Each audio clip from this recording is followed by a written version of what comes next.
एक जंगल में चंपक और हैरी नाम के दो खरगोश रहते थे। हैरी चंपक का बड़ा भाई था। हैरी चंपक की बहुत ज़्यादा परवाह करता था, क्योंकि चंपक हमेशा जंगल में बहुत शरारत करता। वो कभी भी अपने बड़े भाई का कहना नहीं मानता था। एक दिन की बात है, जंगल में तेज़ बारिश हो रही थी। चंपक हमेशा की तरह खेलने के लिए निकल ही रहा था कि तभी उसके बड़े भाई हैरी ने उसकी तरफ देखा और कहा, सुबह से बारिश हो रही है जो अभी तक नहीं रुकी। मुझे डर है कि कहीं जंगल में सैलाब ना आ जाए। अरे भैया, कुछ ही देर की बात है, मैं खेलकर आ जाऊंगा। तुम बहुत छोटे हो, इसी वजह से मुझे तुम्हारी परवाह होती है। माँ बाप के बाद अब तुम ही मेरे हो। जब तुम बड़े हो जाना तब तुम जितनी मर्जी चाहे इतनी देर घर से बाहर खेल लेना, मैं तुम्हें मना नहीं करूँगा। ओहो हैरी, अब ये इमोशनल बातें करके मेरा मूड मत खराब करो। मैं तुम्हारा बड़ा भाई हूँ, तुम्हें मेरी बात माननी चाहिए। बड़े भाई हो तो बड़े भाई की तरह रहो, मेरा बाप बनने की कोशिश मत करो। हैरी ने बहुत समझाने की कोशिश की, मगर चंपक नहीं माना और अपनी आदत के मुताबिक बारिश में अपने घर से निकल गया। वो अपने दोस्त मोंटी हाथी के पास पहुंचा। मोंटी हाथी बहुत छोटा हाथी था। चंपक के साथ उसकी बहुत गहरी दोस्ती थी। चलो मोंटी, इस बारिश का मजा लेते हैं और खेलते हैं। भाई चंपक, तुम्हें घर रहना चाहिए। मुझे मेरे माँ बाप ने आज घर से निकलने के लिए मना कर रखा है, क्योंकि बारिश सुबह से हो रही है। उनका कहना है कि अगर ऐसी ही बारिश होती रही तो कहीं जंगल में सैलाब ना आ जाए, इसलिए हमें अपने अपने घर वालों के साथ ही रहना चाहिए। तुम ये क्या बात कर रहे हो मोंटी? मेरा बड़ा भाई भी कुछ इस तरह की ही बात कर रहा था।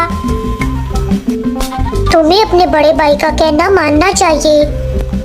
मोंटी, अगर तुम्हें नहीं खेलना तो मना कर दो, पर मेरे बड़े भाई की तरफदारी करना बंद करो। चंपक, तुम्हारा बड़ा भाई हैरी तुमसे बहुत प्यार करता है। वो तुम्हारी बहुत परवाह करता है। मुझे माफ करना, पर मैं आज तुम्हारे साथ खेलने नहीं जा सकता। मोंटी की बात सुनकर चंपक को बहुत गुस्सा आया और वो गुस्से के साथ बोला, ठीक है, मैं खुद अकेले ही खेल लूंगा, पर मैं किसी भी कीमत पर अपने बड़े भाई की बात नहीं मानूंगा। इतना बोलकर चंपक वहां से चला गया। अकेले खेलते खेलते चंपक जंगल से काफी दूर निकल आया था कि बहुत ज्यादा तेज बारिश हो गई। चंपक बारिश की बूंदों को देखकर पूरी तरह से घबरा गया। तभी चंपक को जंगल से बहुत से जानवर भागते हुए दिखाई दिए। इन सभी जंगली जानवरों को देखकर चंपक पूरी तरह से घबरा गया। तभी आगे बढ़ता हुआ बालू दादा के पास पहुंचा।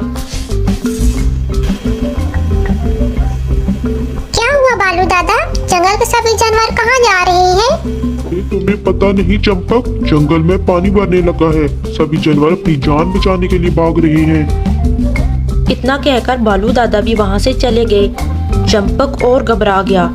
तभी उसकी नजर अपने दोस्त मोंटी पर पड़ी, जो अपने माँ बाप के साथ था। चंपक तेज दौड़ता हुआ मोंटी के पास पहुंचा। हैरी कहाँ है? उसने आने से साफ इनकार कर दिया है। मोंटी की बात सुनकर चंपक के माथे पर फिक्र की लकीरें झलकने लगीं। वो रात से सुबह तक हैरी का इंतजार करता रहा, मगर हैरी नहीं आया। अगले दिन बारिश रुक गई। सभी जानवर अपने अपने घर में वापस आ गए। चंपक भी दौड़ता हुआ अपने घर की तरफ गया। हैरी घर के दरवाजे पर मरा हुआ पड़ा था।